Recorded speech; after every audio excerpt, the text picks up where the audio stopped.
deməli uşaqlar burada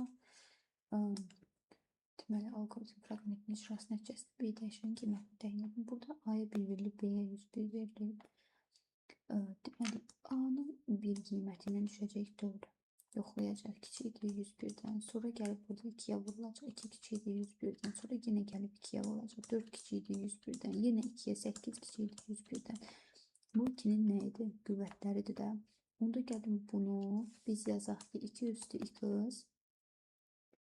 Deməli uşaqlar bura nə vaxt yoxlayacağıq? A bizdə böyük olanda B-dən. Yəni böyükdür 101.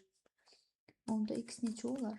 X-in yerinə biz 6 qoysaq neçə olur? 64 olur. 7 qoysaq neçə olur? 128. Deməli, x-ə 7 qoyacağıq və bizdə bu A sonuncu olur neçə? 128. A 128 olanda deyir 128 kiçikdir 101-dən deyirik yox. Gəlib onda B də bərabər olur A-ya. A-mız neçə? 128 demək bu da bərabər olacaq 128-ə.